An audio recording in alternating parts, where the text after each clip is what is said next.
And Tommy, we have to hit you with the standard Dad and Brad question. All right. Now, where were you exactly when you first heard Hanky Panky come out as a major hit? And it must have been quite astonishing to. Well, it was. I mean, I was to me. One of the greatest thrills is to hear your record for the first time on the radio, and you always are.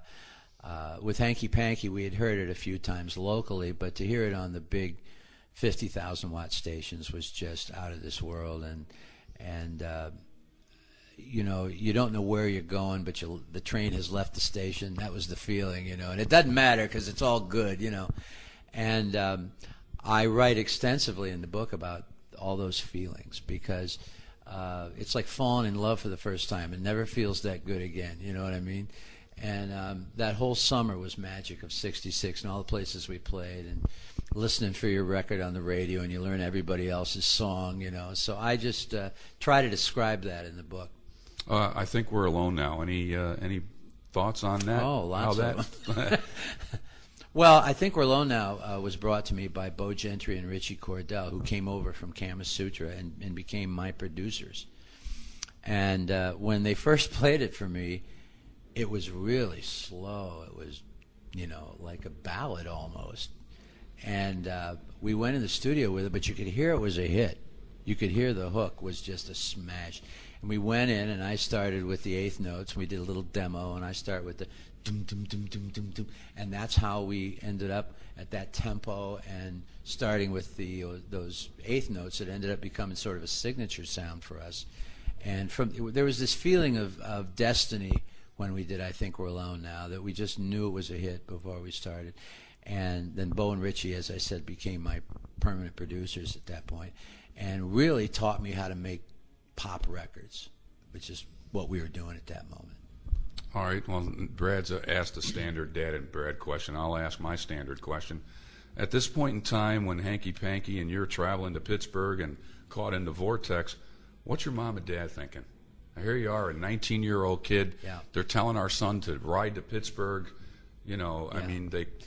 Well, you know, God bless them. They were really very encouraging to me always. And even from the very beginning, I started my first band, as I said, when I was like 12, played when I was 13 years old. And they always encouraged me. I think, you know, they always felt that I was good enough to make it.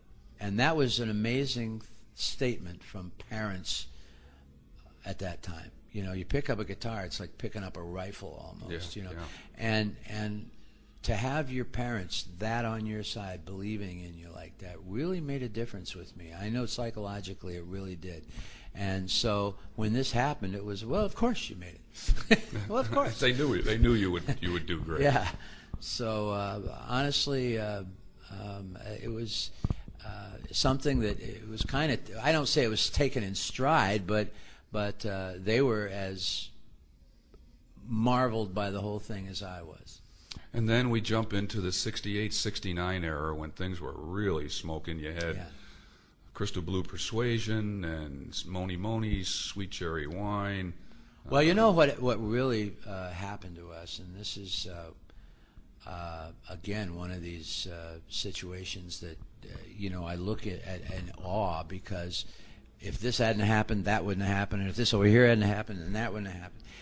We went out on the road with Hubert Humphrey, the vice president, who was running for president in 1968. And when we left on that campaign in August, the biggest acts of the day were all singles acts. It was the Rascals, you know, us, the Buckinghams, Gary Puckett. Oh, I'm leaving a bunch of people out, but you get what I'm saying. It was all singles acts. When I got back 90 days later, it was all album acts. It was Blood, Sweat, and Tears, Led Zeppelin, Crosby, Stills and Nash, Joe Cocker. 90 days, the industry turned upside down. And there was this mass extinction of all these acts. They never had another hit. And it was, we knew, and it happened out on the campaign, that if we didn't start selling albums, which is something Roulette had never done, they had always been a singles label. And we knew if we didn't turn that around, we were done. We were toast. And so, thank God we were working on Crimson and Clover at that moment.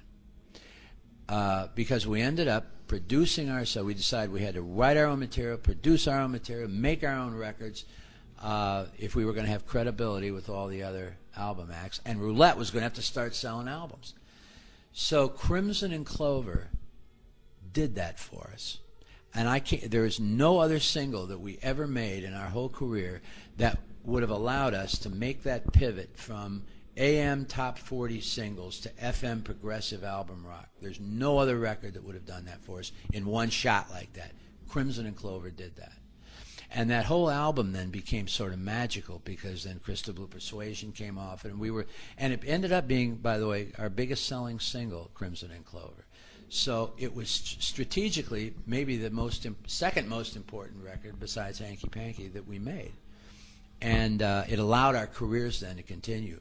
And so many of my friends just stopped having hits right then. I can't tell you, it was really amazing.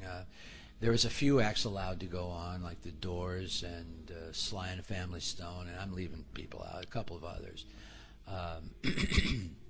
Neil Diamond went on. And we were very fortunate to be one of those groups, because, boy, it could have ended for us right there so easily.